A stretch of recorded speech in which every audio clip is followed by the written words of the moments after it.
Support comes from the Missouri Forest Products Association, committed to conservation and careful management of the state's forests to make them more resilient and better habitats for wildlife. ChooseWood.com. Welcome to St. Louis on the Air. I'm Jonathan Ahl. It's time for our monthly Legal Roundtable, and there's plenty to discuss today.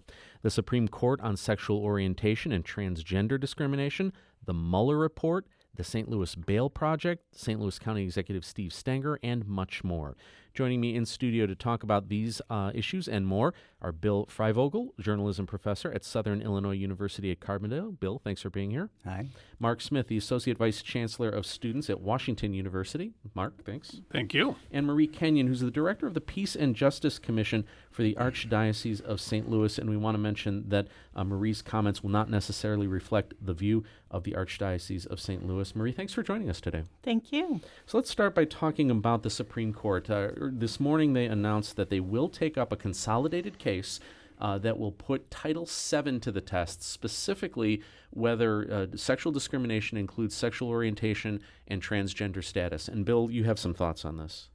Well, this will be one of the biggest cases that the court will hear next year. They won't get to it this year. Probably the oral arguments in these three consolidated cases will be probably sometime in the fall or so, with a decision probably a year from now. So the question is, in the Title VII of the federal civil rights law, does the protection of discrimination against sex, does that word sex include sexual orientation and also include protection for transgender people? So one of the this involves a gay skydiver from New York, a gay social services worker in Georgia, and a transgendered funeral worker in Michigan. Mark, do we have any sense do we expect this decision to be the definitive word on this, at least for now? Will this be the precedent? Well, I think this will be a big case. Bill and I were talking before. I mean, you've got three cases together, and they haven't. This issue of particularly the transgender issue has been fought in the circuit courts, and there's not a unified view. It'll be a big case, probably the biggest case, I think, since the Price Waterhouse versus Hopkins case, which was like late 80s. That was the one that said sexual harassment was a recognizable claim. So I think this will be a big issue.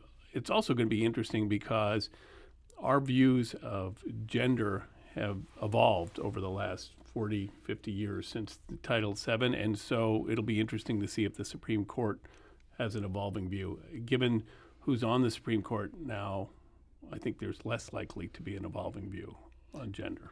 I'm wondering if this is going to be a big test for what the court with Kavanaugh on it looks like, sounds like, and how they decide things. Yeah, I think that it will be. And, as Mark mentions how much things have changed. I mean, the word sex only appeared in the Civil Rights Act back in the 60s because a senator, I think from Virginia, put it in as a poison pill. He thought that he wanted to block any Civil Rights Act from passing. He was a segregationist. And he put in protection for sex on the theory that no member of Congress would ever vote to protect women from discrimination. Well, he was wrong about that, and now we're seeing that one word sex could have a lot bigger implications today, and it will be. I mean, whatever the Supreme Court decides, that will be it. Yeah.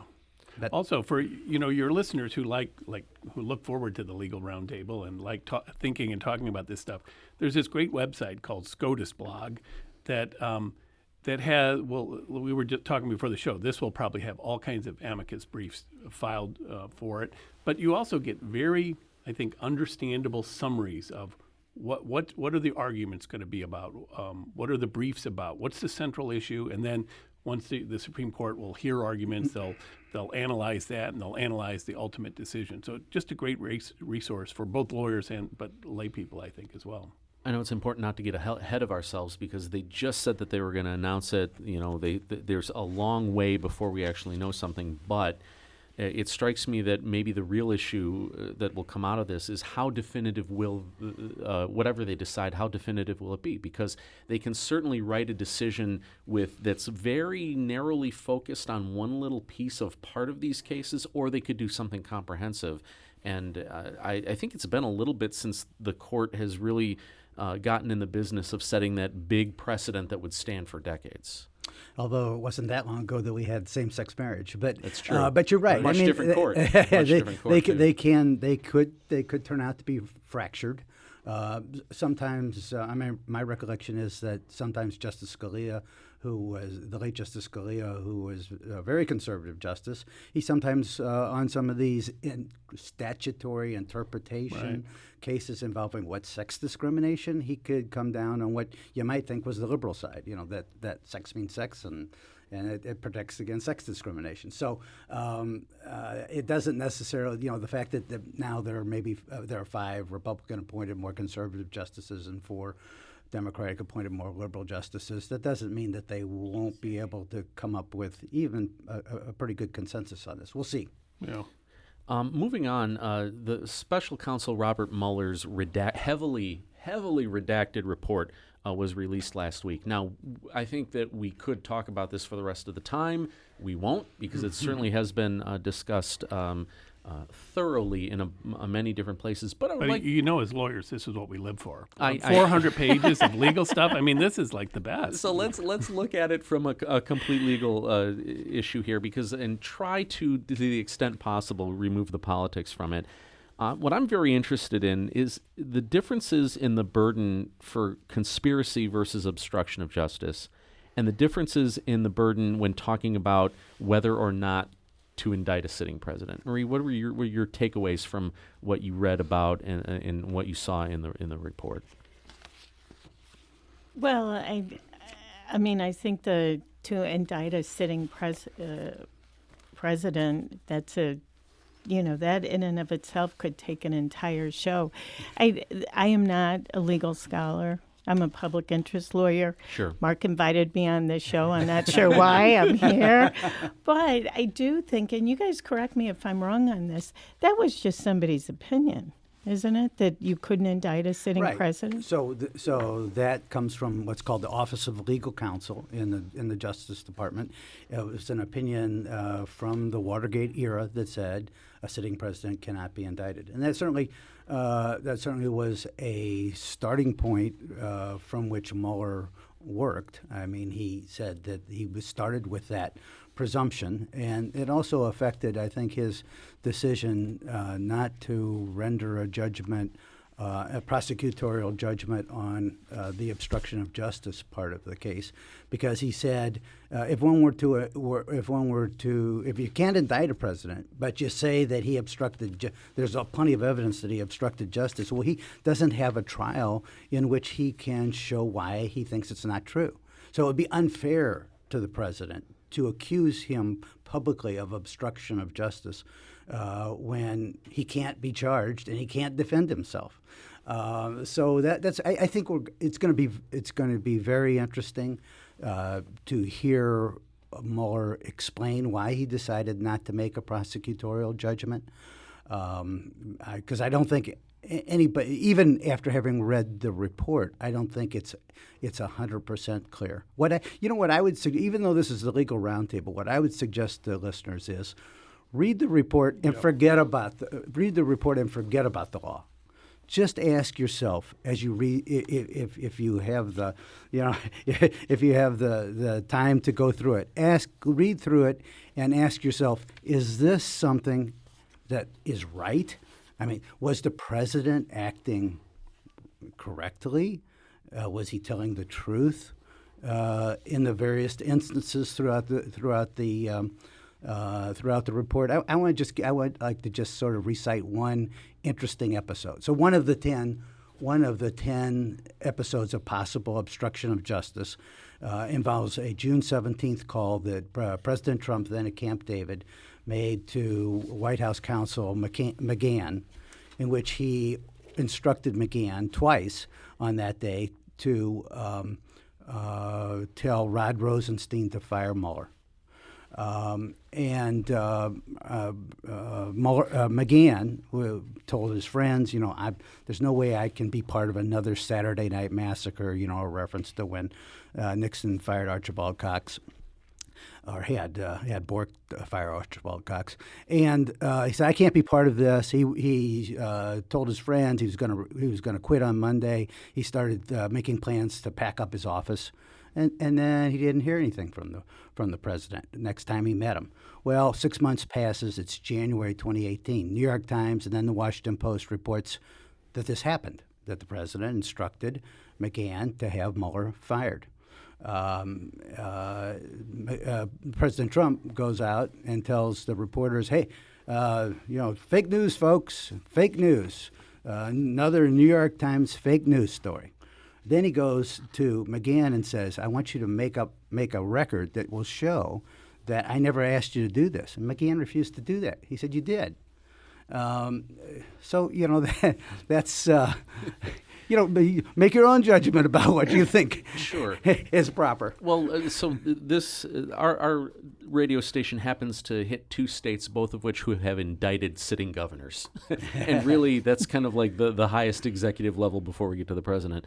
So, in terms of the difference in wanting to reach a certain threshold, and do we set a precedent of the president being above the law in these kinds of cases because of this belief that you can't indict a sitting president, when, let's face it, prosecutors have gone to grand juries with a lot less than what was in the Mueller report. So how does, and maybe Marie, from a public interest point of view, how does this play with maybe a county official or a mayor or someone who's facing some kind of obstruction of justice or official misconduct when they see that amount of evidence not being prosecuted at the highest level? Well, I think it says something about the rule of law in our country. You either abide by it or you don't. I mean, the thing that stuck out for me most in the report was the sentence. He said, if we were confident that he did not commit obstruction of justice, we would have said it. Yeah. I mean, and so if I'm a young kid and I'm being prosecuted for something, and I mean, you can't say, well, this person's above the law, but everybody else isn't, just because he's the president. So it says a lot about the rule of law in our country, the justice system, who it applies to, who it doesn't. I think, Mueller was in a difficult position because remember when Barr was being confirmed as Attorney General, that this letter he wrote, I think to people in the Department of Justice, he said he started out to write an op-ed, and then he decided, no, this is too boring and it's too complicated. I'm just going to send a letter. And it was basically his views on the discretion that a president has to make decisions and to do things. And he has a very expansive view. And so I think when you combine that with this Department of Justice rule that you can't indict a sitting president, I think Mueller was in a difficult position. So when you read through this, and I haven't slugged through the whole report, but I would say, if you're going to do it at home, start with Volume 2. That's more interesting. And I think it's very accessible. It's not like a typical legal document where you're saying, what are they talking about? It's like The Empire Strikes Back. The sequel's second better one's better. than the original. You're exactly right. But I think he's kind of preserving maybe a record for after he's president, and also a map if Congress chooses to do something. I did read a legal analyst whose take on this was, if this is an exonerating report, I'd love to see a damning one. We're going to have to take a break. After the break, we're going to talk local stuff with the St. Louis Bail Project and St. Louis County Executive Steve Stenger. Give us a call at 314-382-8255. That's 314-382-TALK. You can send us an email to talk@stlpublicradio.org. You can tweet us at STLOnAir if you want to get in on the discussion. I'm talking with Bill Freivogel, Mark Smith, and Marie Kenyon. Back with the Legal Roundtable in just a moment. This is St. Louis on the Air on St. Louis Public Radio, 90.7 KWMU. Support comes from Missouri Forest Products Association, committed to sustainable and sound conservation of the state's forests, which support more than 41,000 Missouri jobs, resulting in a $10 billion industry. ChooseWood.com. Welcome back. I'm Jonathan Ahl. St. Louis man is alleged to have killed his wife just hours after the nonprofit organization the St. Louis Bail Project posted his bail. Samuel L. Scott was arrested for a misdemeanor assault. He was bailed out by the St. Louis Bail Project. He got a restraining order against his wife, then allegedly killed her later that day. So my question to the panel is how different of a scenario are we looking at because the St. Louis Bail Project is involved in this compared to if he had made bail on his own? Yeah, I mean, I think that's a very good point. This is a horrible situation, but I don't think the issue is the bail project bailing this person out. I think it's maybe we should use different standards in deciding how long we're going to hold somebody or whether we're going to even allow bail if there's violence. I mean, my understanding in this case was he had assaulted his, I don't know if it was wife or ex-wife, and then was released and came back. But the bail project seems to be about the notion that we shouldn't keep people in jail just because they're poor. The idea that we have a different system for somebody who can afford to post bail and somebody who can't. And that I think everyone would agree that's not a good reason to keep people in jail. Now, having said that, when we release people on their own recognizance or release them on bail and they do bad acts, it's very easy to have 20/20 hindsight and say we should have kept that person in prison, but we can't just take people and incarcerate them for no reason until they've been proven. That's not the way our system works. So it's a horrible situation, but I think blaming the bail project is not helpful or accurate, or I don't think they're culpable. I couldn't agree with Mark more. I mean, in the first 8 months, the Bail Project's only been in St. Louis since January of last year. In the first 8 months, they bailed out almost 800 people. And that was just the first 8 months. And this is the first time that I know of. I don't know if you guys have heard anything like this has happened. It was tragic, but if he had money, if his family had money, he would have been let out. So Mark's correct to say, well, the bail project, I mean, that's just not fair. You're punishing somebody because they're poor. Just to clarify, Mark, I think he actually assaulted her in January, but for some reason they didn't issue on it until April. The other issue, the fact that she was served with an order of protection, I represented victims of domestic violence for almost 30 years, and I would tell my clients, an order of protection can only go so far. You can't, I mean, it's a good thing, it's helpful with the police, but it certainly is not a magic bullet.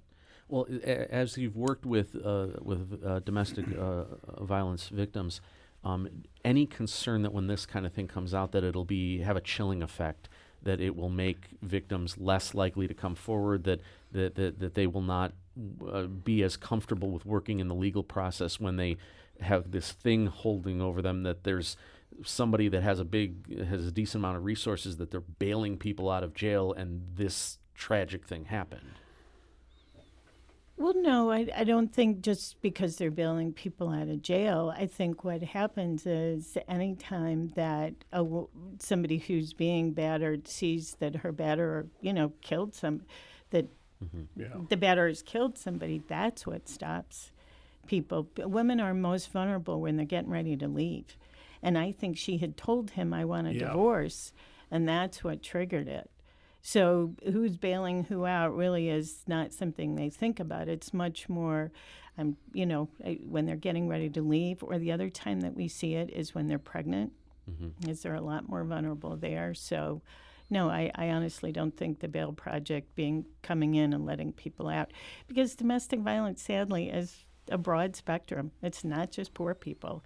It's rich people. Right. It's guys who can bail themselves out with their gold credit card they happen to have in their wallet. So, Bill, in a situation where the justice system is under additional scrutiny for how it treats people in various class situations, and even for the need to have the St. Louis Bail Project for the advocates who are doing that, to what extent is this incident a step backwards for reform, for being progressive, for trying to change things? Well, I think it is damaging. I mean, I'm very much a supporter of the bail project, and it's one of the things that grew out of the whole Ferguson protest movement a few years ago, when we sort of collectively as a community realized that a lot of people were being held in jail, and their lives were being wrecked when they really hadn't. I mean, so many of them hadn't even committed crimes. So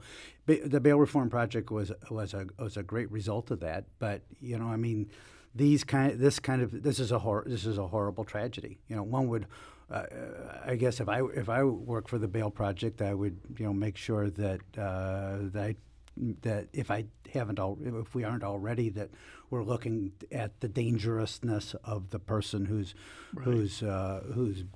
being bailed out, because that is a reason that a judge can set a high bail and can keep a person in jail before trial, is if they have if there's a reason to think that they're dangerous. So, like if they've made some sort of threat to go back and get their wife. So I think it is a tragedy, and it hurts the reform movement. But you can't just set aside reform based upon this single case. 2/3 of the people who are in jail at any one time are there pre-trial. They haven't been convicted of any crime. So, I mean, this is one of the most unjust things about the American legal system is the number of people who are held in jail when either they haven't committed a crime, they just were arrested because of a bench warrant or something like that, or because they can't make some sort of very small amount of cash bail, like in this case, I think it was $500. I think there are two separate issues. One issue is this poor versus rich people issue, and I think, I think most people would agree, we shouldn't keep people in jail just because they're poor and let rich people out just because they can afford it. What we've then combined this issue with, which is this notion what Bill was talking about, which is potentially violent people, and how do we identify those? I remember when I was on the police board, Chief Moqua at the time saying, I can tell you, he goes, I could make a list of the people who are likely to murder someone in the next few years, and because they knew, but we don't just arrest them and put them in jail. That's not the American way. So we have to, this is one of the downsides of our system is, even if somebody threatens, we may not be able to keep them in jail forever because they can say, well, I was just saying something, I didn't do anything. Are we really going to put all these people in jail? And it's tough. To wrap this up, though, our society is very focused on taking one little thing that is often the exception to the rule, and then making that the thing that dictates how we either approach it from a perception point of view or even address it from a public policy point of view. So on the continuum, how serious is this in terms of, is this the thing that is going to make the pendulum swing the other way? I guess I don't think so. I think there's enough steam behind the whole sort of jail reform and prison reform movement that this single instance, as tragic as it is not going to derail that. But I was surprised at how strongly some people that I respect and who are, public commentators were reacting to this, and I was kind of surprised. Yeah, Charlie Brennan was about to lock up the bail project the other day on the radio. I usually agree with a lot of what he says. Karen, one of our listeners, writes, the problem isn't the bail project or whether or not he could have afforded bail on his own. It's that domestic assault or any case of assault is considered a misdemeanor. And I don't recall the exact, he was arrested for a misdemeanor, but it was unrelated to his domestic situation. And it was an assault misdemeanor, I believe, with what he was arrested for. No, it was related to that? Okay. Yeah, no, he hit her in January and it was issued. So it was that right. So Karen's, Marie, how you agree with Karen's point there? Oh, definitely. Definitely. I mean, until we take domestic violence seriously in this country, that's part of the problem. The law only lets, even if the circuit attorney wanted to charge, the law only lets you go so far on what you're charged with. And, they consider this a misdemeanor. So Well, I agree. We've been talking so far about the effect that this has on the bail project and maybe it having a difficult effect on them. But maybe we're looking at this the wrong way. Does this have the potential to increase scrutiny of how we look at domestic violence when someone who was arrested for it, got an order of protection, could make bail and commit a murder, allegedly, that same evening? Do you think that there could be some movement in that direction? I hope so, but we've seen this happen so often.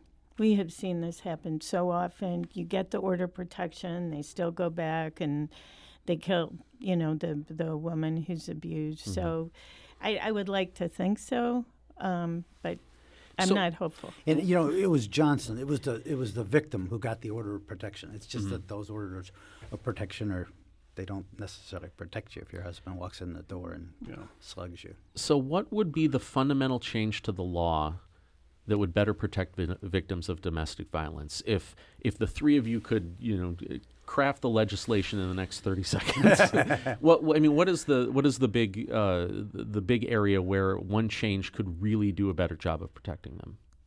Wow, I don't know if you could say one change would. What we work on is education, and we work on education with girls as young as 10 years old to talk about how you deserve to be treated, how people you love, should be treating you, and also with young men. Yeah. And this is how women deserve to be treated. And that's the piece that I think we really need to work on is, look at how when people are raised, what they think that, how they should be treating each other. Especially young men, because if they're the ones that are doing the abusing. Yes, I agree. I agree too. Moving on to Steve Stenger's legal woes. So in March, St. Louis County Executive's office got a federal grand jury subpoena. County Executive Steve Stenger said he is not the target of the investigations, but other people don't agree with that assessment. And now he's hired a very high-profile defense attorney in relation to this case. So what do we make of that, especially considering the conventional wisdom that you don't hire the big-gun defense attorney unless you're in a world of trouble?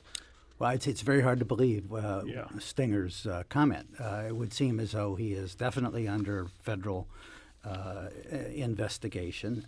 They've asked for his emails, I think, and phone records.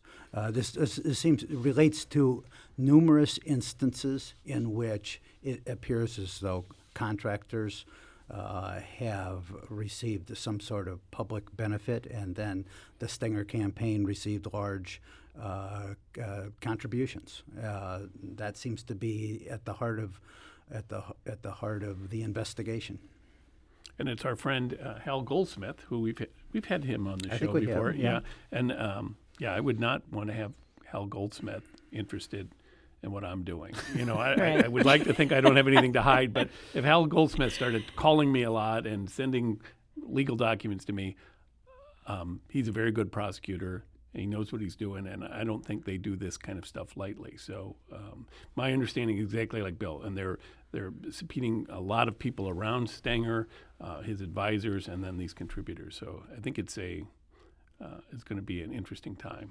I think it's healthy. Oh, it's definitely healthy. It's back to what we were talking about with the president. Nobody's above the law, and you can't do things and expect people not to pay attention and to kind of call you out on it. And I couldn't agree with you more about Hal.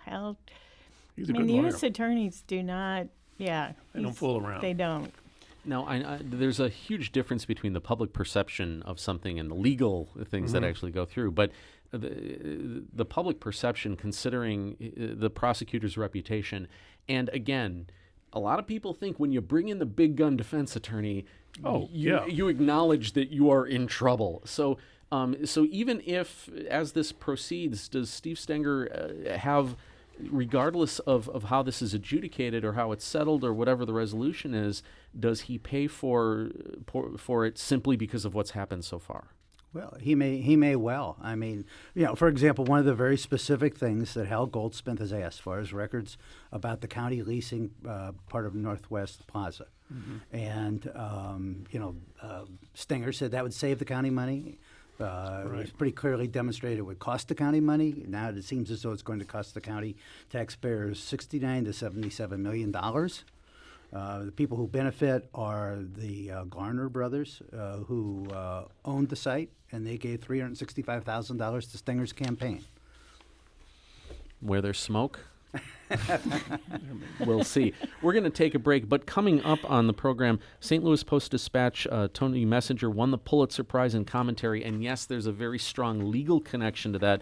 We'll talk about that after the break. We'd like to remind you to give us a call at 314-382-8255. That's 314-382-TALK. You can also send us an email to talk@stlpublicradio.org or tweet us at STL on air. I'm Jonathan Ahl. I'm talking with Bill Freivogel, Mark Smith, and Marie Kenyon for our monthly Legal Roundtable. We'll continue the discussion in just a moment. This is St. Louis on the Air on St. Louis Public Radio, 90.7 KWMU. Support comes from the Missouri Forest Products Association, committed to conservation and careful management of the state's forests to make them more resilient and better habitats for wildlife.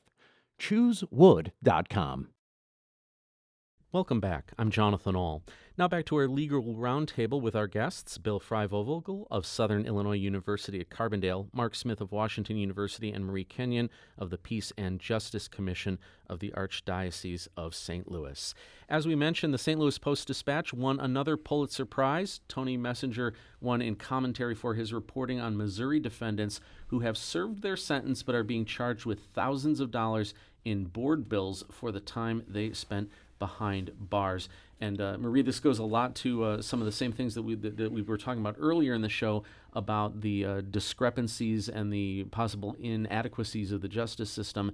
Does winning a Pulitzer Prize bring new attention to this, and does it help at all? Oh, definitely. Definitely. I am one of Tony's biggest fans. I have been for a long time. I really think he is a prophetic voice. I think he's fearless. I think if you read some of the commentaries, when his articles are online and some of the things that people say, I think a lot of people would be like, okay, that's it. I'm just going to go home. And I think it kind of inspires him to do even more. This has been a problem that I used to run Catholic Legal Assistance Ministry, and it's a free legal office for poor people in the Archdiocese. It's still going on. Amy Deemer now is the managing attorney, but we do all 11 counties of the Archdiocese. And this was a huge problem in some of the outlying counties, that these judges, that was how they, that's how they brought in money to the county. And once again, punishing people because they were poor, because they couldn't make bail. They stayed in, cha-ching every night they were in. Their bill increased. They get out. They still can't pay. And then these guys are saying, you have to come back every month, which means taking off work. There's no mass transportation system in outstate Missouri, so if you don't have a car, you've got to pay somebody to take you to court. And it was this vicious cycle. And lawyers have been talking about this for years. But I think it really took Tony to make it, a public issue that everybody could be interested in.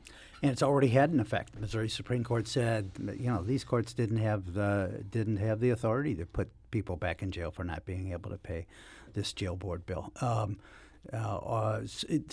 This goes back to what we were talking about before when we were talking about the bail project, that so many people are in jail for not for having committed a crime. And I just want to say, Tony Messenger, I agree. He's been a prophetic voice on the Post-Dispatch. It's so exciting to see him win a Pulitzer Prize that was so richly deserved. These are bad times for newspapers, including the Post-Dispatch. They just cut their copy desk out entirely. Their circulation's down to 90,000. It was 400,000 when I worked for them. They've got 90 reporters. They used to have 375 when I worked for them.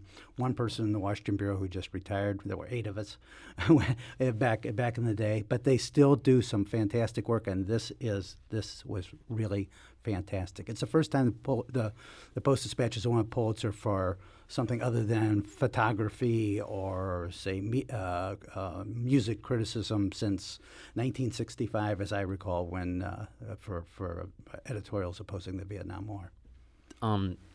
There's that old saying that very good journalism comforts the afflicted and afflicts the comfortable. Mark, how afflicted is the comfortable by the work of Tony Messenger? Well, probably not enough, but I mean, like both the other guests said, I mean, things are changing, so that's good. And I think there were a lot of, I think we also, as lawyers, were benefiting from this system. There were these arrangements where lawyers were judges in one municipality and prosecutors in another, were profiting, and it was not something that we were proud of. And I think it's changing. So.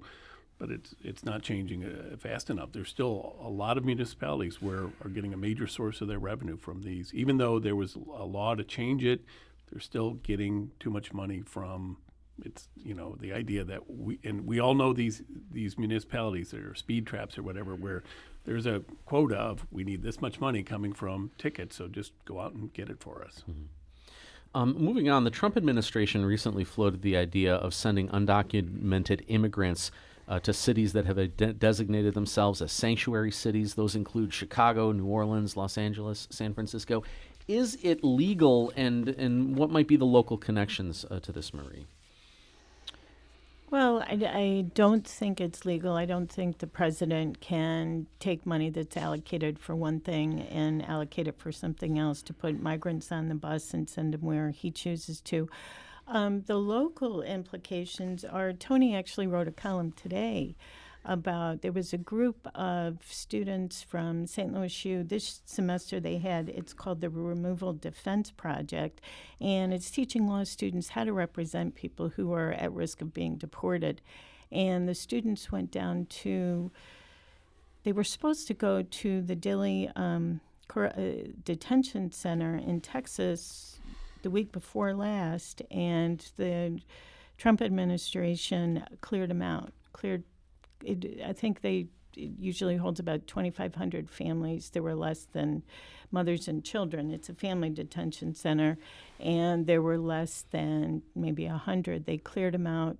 And so the students with the teachers who are from my old office wound up going to the bus station and talking to the migrants there as they got ready to get on the bus and go to wherever they were going to go. I think it's a big problem. I think the administration they're using these migrants as pawns to make the case that, the situation is so chaotic, it's so terrible, but this is their choice. There's 3 detention centers, and they're just closing them down. They're putting all the people on the bus and just dropping them off at the bus stations and expecting their families to send bus tickets and get them where they need to be. A lot of the belief among the punditry seems to suggest that the president never intended for this to actually happen, that he suggested it partially out of hyperbole and partially to make a political point. So I guess my question is this an example where the law works, where someone can make a statement or a suggestion, even the president of the United States, and say, we ought to do this, and then the law comes in and says, no, actually, you can't do it? Is this just a microcosm of separation of powers on a very granular Twitter-based universe? I don't know. I don't know if it's worked yet. But, this was the crazy situation where, it leaked out that this was being considered to send folks to these sanctuary cities as sort of political punishment, and the White House said no, that just was, somebody mentioned it in passing, not something we're considering. No way would we do that. And then the president tweets, yeah, sure, I'm considering this. What do you mean we're not considering this? And So it's not like anybody went to court to stop it from happening. Some people said, well, probably wouldn't be legal because you'd have to get money from Congress to specifically do this, and probably violates the Hatch Act if you are having your government employees enforce a political vendetta against to hurt Democrats. I mean, apparently they specifically said that. Yeah. I mean, it's an entirely improper motive for any public policy to just do it to hurt the other political side. I think it's less. I would like to believe it's our system working, but I think it's more. And this goes back to Section 2 of the Mueller report. It's people around the president slow walking things, pretending like they didn't understand, saying, "No, you really don't mean that," or lawyers saying, "No.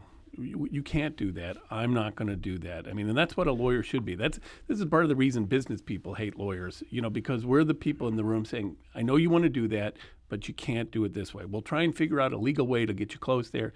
But I mean, part of being a good lawyer is saying, "No, we just can't do that. That's not allowed."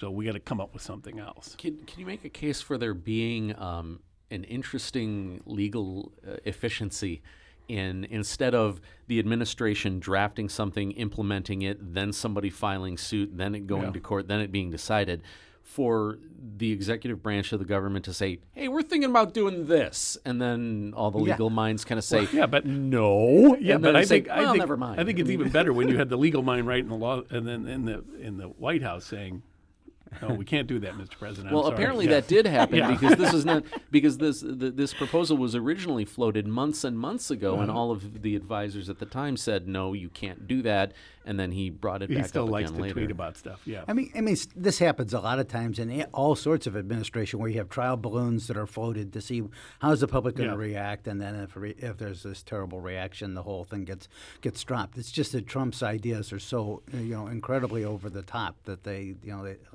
like this one, that they attract even more attention. It's also part of the price we pay for the rule of law, which is it's not efficient. And I'm not suggesting that this plan is efficient, but I'm saying sometimes as a government, we want to do things a particular way. Well, wouldn't it have been nice if we had locked up this guy who killed his wife beforehand just because he was we have an inefficient system, but that's what the rule of law is. It protects our rights, and it protects, and we don't always get to do what we want to do.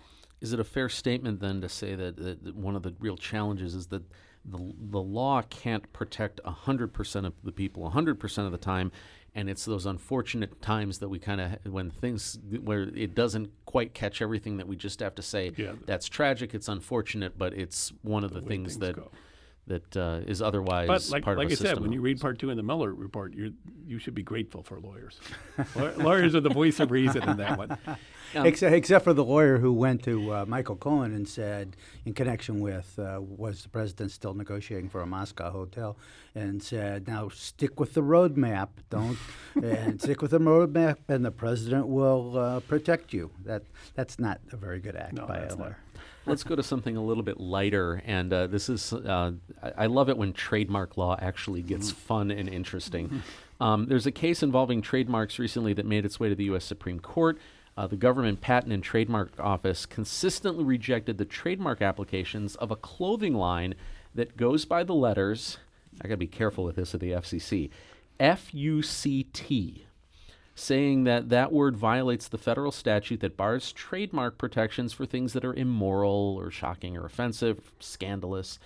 Critics say that the Trademark Office applies standards inconsistently, and Justice Ruth Bader Ginsburg, during oral arguments, actually said, "Do 20-year-olds generally find F-U-C-T to be shocking or scandalous?" This is definitely more of a fun and interesting way of how we look at profanity and trademark law and how society changes over time. So what do we make of that? Well, I can answer her question, which is no. The 20-year-olds who are in my classes. I've had them use that in papers they've turned in. I mean, I'm pretty low key, and I make them do like one-page briefs of Supreme Court.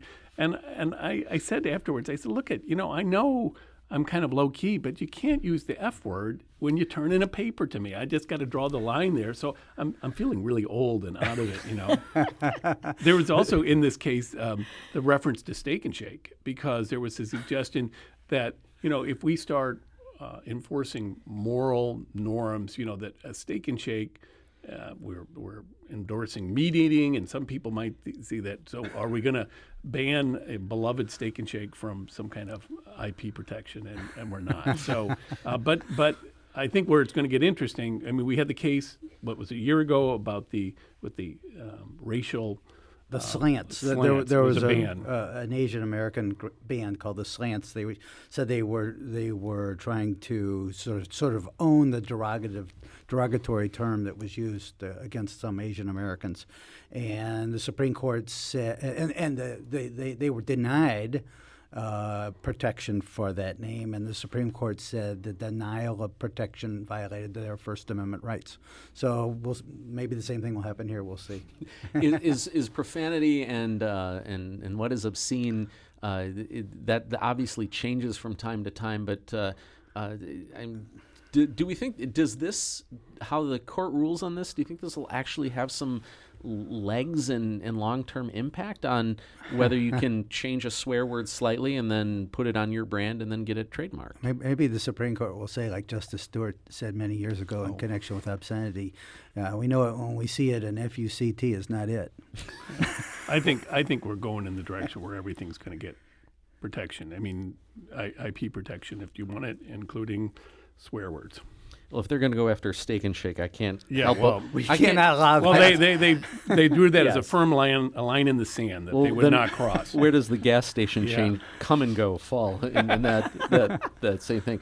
Moving on, WikiLeaks co-founder Julian Assange was recently kicked out of the Ecuadorian embassy in London.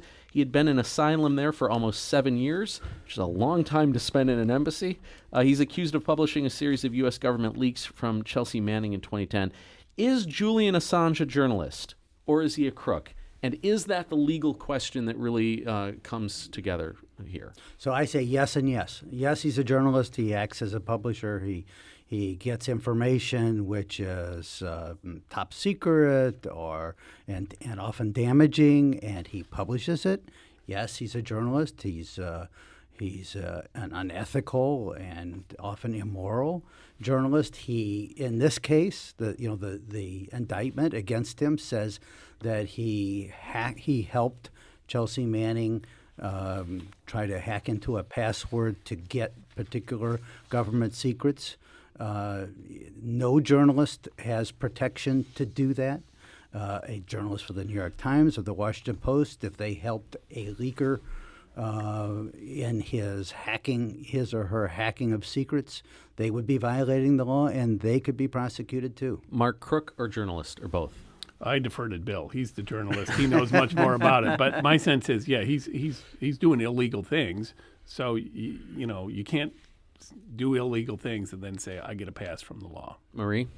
Oh, I'm with these guys. Can't do illegal things and then say, "Oh, sorry, I'm a journalist The now." rules don't apply to me. Well, I will pull a Bill McLaughlin group here and say the correct answer is Julian Assange is not a journalist. But Wait, why do you think he's not a journalist? Well, wow, okay, way to pigeonhole me. You don't get to ask the questions. I can do whatever I want. I think that there was a great piece written on this about how journalism is not simply dumping information. It's about learning, reporting, curating, interviewing, analyzing. So he didn't put enough effort and into making it. a conscious decision of what is and is not newsworthy and in what context. Simply taking material and So passing printing the Pentagon Papers is not journalism. in my opinion, that simple act, no. But if you go back to the Washington Post, printing the Pentagon Papers, it was accompanied by journalism. The simple publishing of them, maybe So not. you got to have a little sauce on the side. Or maybe that the sauce is the information, and then the main. See, the I think entree that's a is- slippery, because all you got to do then is say, "Oh, pretty big deal, huh?" And I would argue, "Okay, there's your commentary." It's great that we can't agree on that. That's wonderful. Unfortunately, that's all the time we have for today. I want to thank all of you for joining me today. Bill Freivogel of Southern Illinois University-Carbondale, Mark Smith of Washington University, and Marie Kenyon of the Peace and Justice Commission for the Archdiocese of St. Louis. Great legal roundtable and great minds. Thank you very much for your input and thoughts today. Thanks. This is St. Louis on the Air on St. Louis Public Radio, 90.7 KWMU.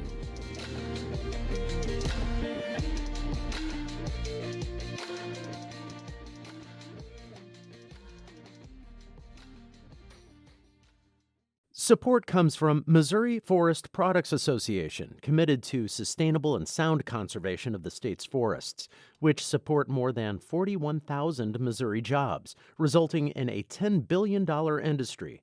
ChooseWood.com.